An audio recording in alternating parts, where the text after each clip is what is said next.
on the far side, and in the centre, the South African Sweden starting to lose ground now on these two. So it is Tharp running away with it. The sprinting world just witnessed a moment that no one will forget.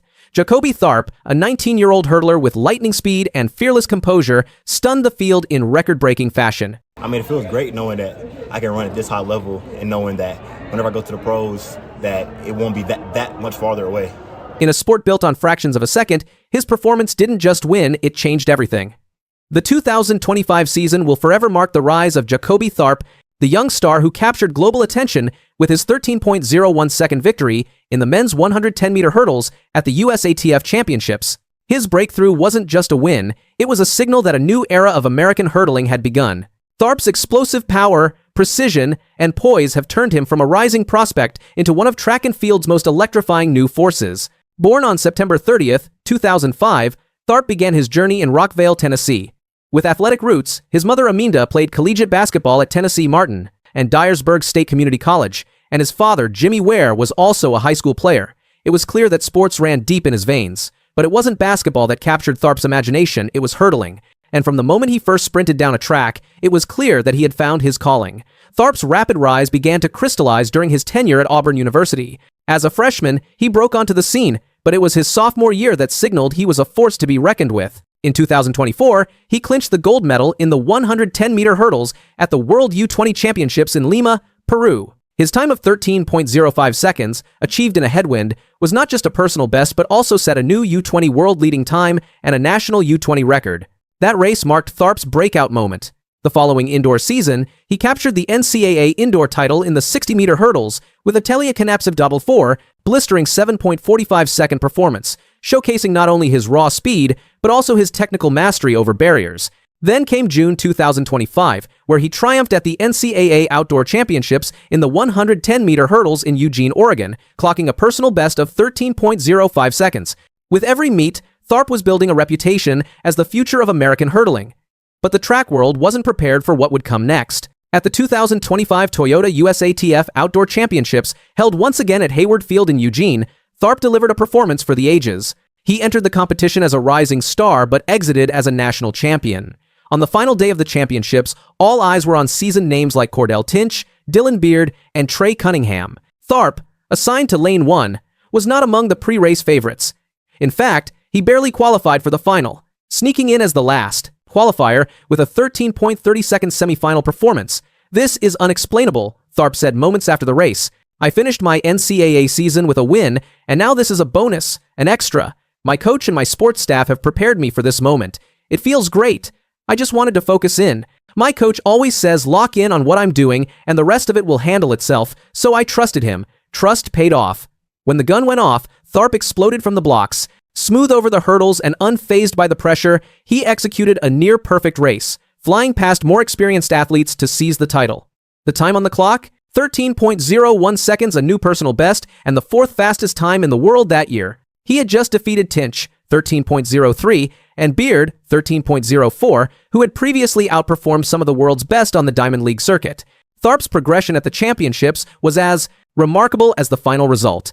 He began with a shaky heat, running 13.58 to finish fourth in his round. He improved in the semis but still looked far from dominant. However, in the final, he combined the sharp start from the prelims with the strong finish from the semis to produce the most complete race of his career. "My first half was okay. The end was trash," Tharp reflected candidly. "The semi, my first half was trash, and the end was better.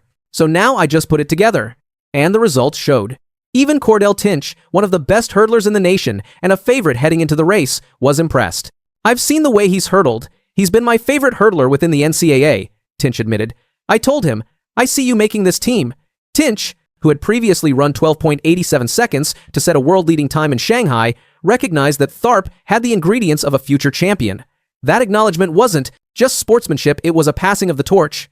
What makes Tharp's performance even more impressive is the context. Olympic gold medalist Grant Holloway, a 3-time reigning world champion, opted out of the final after running the earlier rounds. That opened the door, but it didn't guarantee victory. Veterans like Dylan Beard and Trey Cunningham, both with international experience, were expected to capitalize. Instead, a 19-year-old in lane 1 stole the show. Tharp's win secured him a coveted spot on the U.S. team for the 2025 World Athletics Championships in Tokyo, And while the final there would ultimately see him place 6th, simply making the final was a historic achievement. For an athlete who was running high school meets just 2 years prior, competing against the world's best on the sport's biggest stage was nothing short of meteoric. Tharp's season was a testament to consistency and progression. From winning the SEC indoor 60-meter hurdles to dominating at the NCAA Championships, he steadily improved his performances throughout the year. His selection as one of the 3 finalists for the Bowerman, track and field's most prestigious collegiate award, cemented his status as one of the sport's elite prospects. And it's not just the times that speak to Tharp's brilliance. It's the composure, the resilience, the humility. Whether it was laughing after the final, asking, "What time did I run?" or deflecting praise to his coaches, Tharp carried himself with the poise of someone who understands that greatness isn't given, it's earned. Before his rise, Tharp set a national U20 record of 13.18 at the 2024 SEC Championships, breaking a mark that had stood since 1978. That same year, he ran 13.11 in the heats of the World U20 Championships before taking gold with a 13.05 in the final.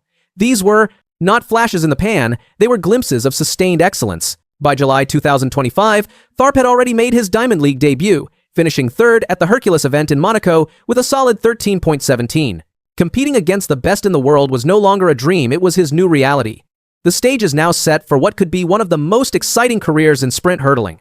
With speed, technique, and mental fortitude already in place, Jacoby Tharp's ceiling appears limitless.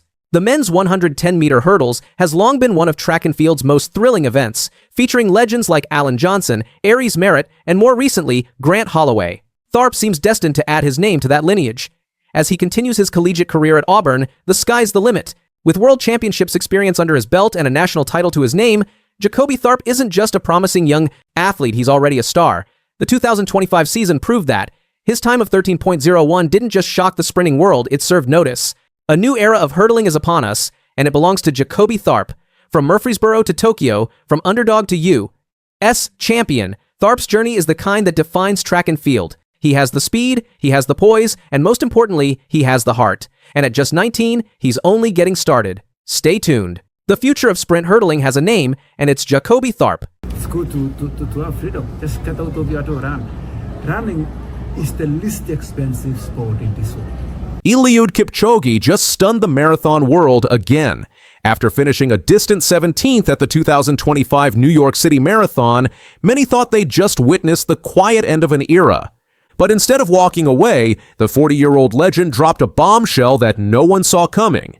In a move that redefines what's possible in endurance sports, Kipchoge announced his next mission: 7 marathons, 7 continents, 2 years, a challenge so bold it's left the entire running world in disbelief.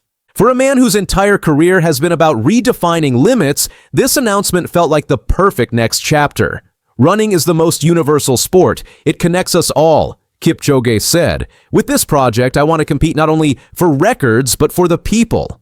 I hope to inspire, give back, and remind everyone that no human is limited. At 40 years old, Kipchoge is no longer chasing world records. His time of 2 hours, 14 minutes, and 36 seconds in New York may have been the slowest of his marathon career, but it marked a transition, not a retirement. My life has been concentrating on the winning. My life has been concentrated purely on breaking records, he said. But now I say, it's not a retirement, but a transition to running for a purpose. And this purpose is the purpose to serve humanity. The World Tour is designed to span all 7 continents: Africa, Antarctica, Asia, Australia, Europe, North America, and South America. Each race will not only challenge Kipchoge's endurance, but also raise funds for the Eliud Kipchoge Foundation.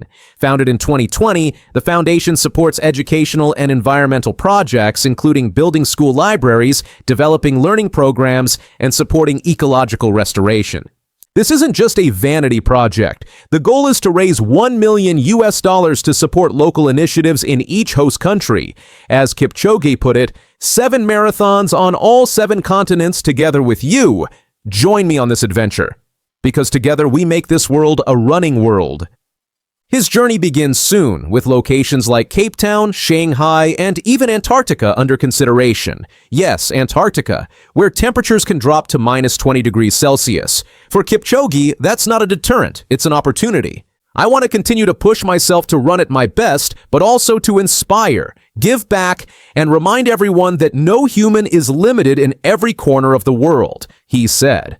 A running world is a happy world. Kipchoge's career is already the stuff of legend. With Olympic golds from Rio and Tokyo, a former marathon world record of 2 hours, 1 minute, 9 seconds, and the historic sub-2-hour run in Vienna's Ineos 159 Challenge, he has achieved more than any distance runner in history.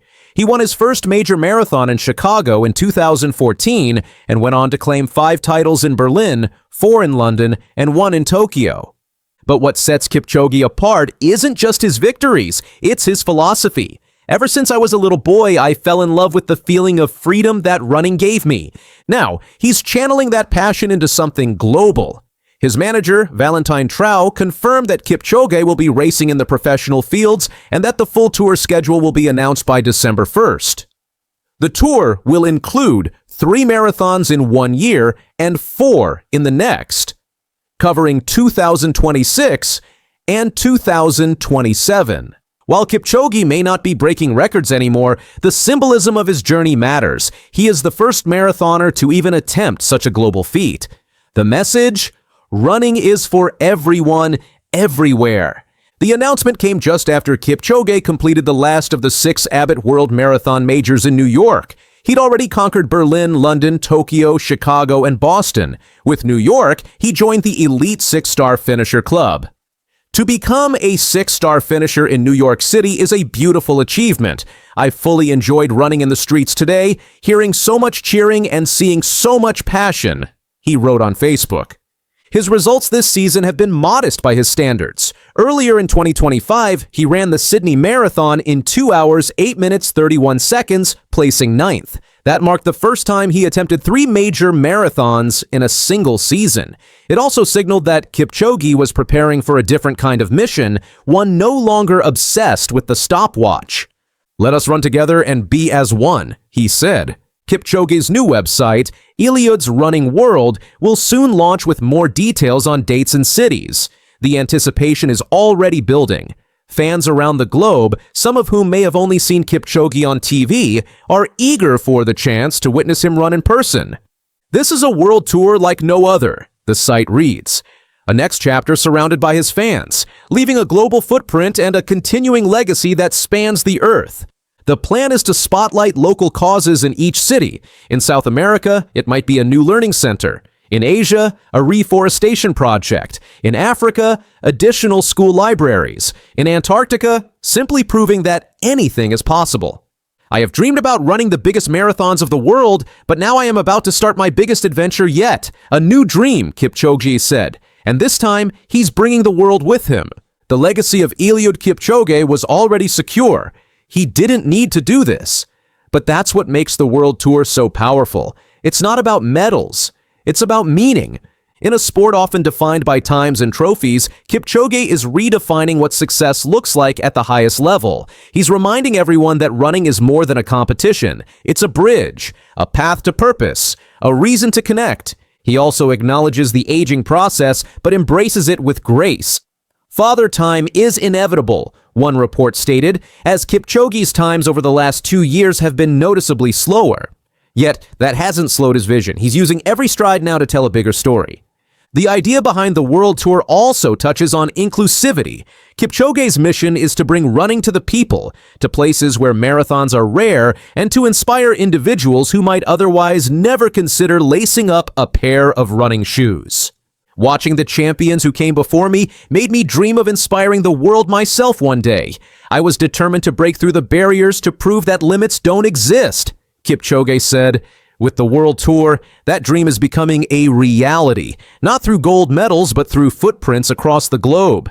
Each marathon Kipchoge runs in this new chapter will include outreach and engagement with local communities.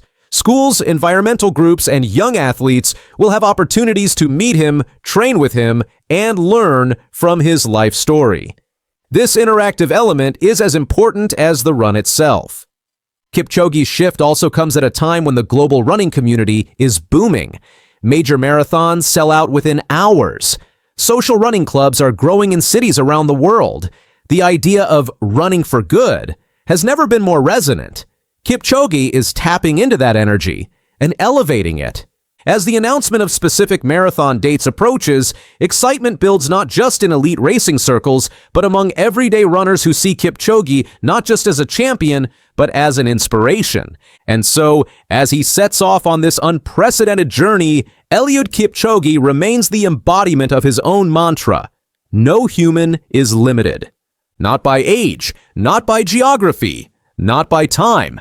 This is the legend's next chapter, and the whole world is invited to run alongside him. Paulino's coming back. She's not beaten yet. This is so close. McLaughlin Levrone for history. She's driving for the line, and she's done it. 47.80. Sydney McLaughlin Levrone just made history at the World Championships in Tokyo, and what she did has never been done by any American woman before. She broke a record that stood for 40 years, and now everyone's asking the same question. Is she about to win Athlete of the Year? Let me tell you what happened in Tokyo. Sydney ran the 400-meter race, and she finished in 47.78 seconds. That's the second fastest time in the entire history of the world. But here's the big part. She's now the fastest American woman to ever run this race. She beat a record that Sonia Richards-Ross set years ago, and she's the first woman in 40 years to run faster than 48 seconds in this event. 40 years! That's how long people have been waiting for someone to do this. No woman has run this fast. We know she's great over the barriers, but now McLaughlin Levrone has elevated herself. But Sydney didn't stop there. After winning the 400 meters, she helped her team win gold in the 4x400 meter relay. She ran the last part of the race, and Team USA won easily, so she walked away from Tokyo with 2 gold medals around her neck. Now, you might be thinking, wait a second, isn't Sydney supposed to be running the 400-meter hurdles? You're absolutely right. Sydney is actually a 6-time world record holder in the hurdles event. She won Olympic gold in that race at the Paris Games last year. So why did she switch to running without hurdles? Well, this isn't the first time Sydney tried to make this change. Back in 2023, she wanted to run the flat 400 meters at the World Championships, but she got injured and had to pull out. She couldn't compete at all that year. It was really disappointing for her. But Sydney didn't give up on her dream. When she talked about why she came back to try again this year, she said something really interesting. She told USA Today, "I really think there was just a challenge there to push. 2 years ago, when I pursued it in 2023, I just wasn't able to make it to the World Championships due to injury. Circling back this year, I felt this tug on my heart to really pursue it again." That's the kind of mindset champions have. She felt something pulling her back to this event, even after getting hurt. And this time, everything went right. Sydney's season started with something called the Grand Slam Track Series. At first, she was doing a double event, running both the 400-meter hurdles and the regular 400 meters at the Kingston and Miramar competitions. Then, she switched things up at the Philadelphia event and tried running the 100-meter hurdles and the 100 meters instead. She didn't do as well in Philadelphia, finishing second in the 100 meters and missing the podium completely in the hurdles. After Philadelphia, Sydney made a big decision. She was going to focus all her energy on just one event, the flat 400 meters. No more doubles, no more splitting her training, just 400 meters of pure speed. This decision led her to the USA Championships in Eugene, Oregon at the end of July. The competition was held at Hayward Field, and it was super important. Unlike some other athletes, Sydney didn't have something called a bye. A bye means you automatically make the team because you won before. Noah Lyles had a bye because he was the defending world champion, so he would go to Tokyo no matter what. But Sydney? She had to finish in the top 3 at the USA Championships, or she wouldn't go to the World Championships at all. The pressure was on, but Sydney handled it perfectly. She won the national title in the 400 meters. It was actually her second time winning this title. She proved she belonged on Team USA, and she earned her spot to Tokyo. Then came the World Championships in September. Sydney stepped onto the track in Tokyo and showed the world why she's one of the greatest athletes on the planet. She ran that 47.78 in the finals, breaking the American record and becoming the second fastest woman in history. Only one woman has ever run faster than Sydney. She was undefeated in the 400 meters all season long. Every single race she entered, she won. Now, Sydney is nominated for not just one, but 2 major awards. First, there's the USA Track and Field Athlete of the Year Award. It's called the Jackie Joyner-Kersee Female Athlete of the Year Award, named after one of the greatest American athletes ever.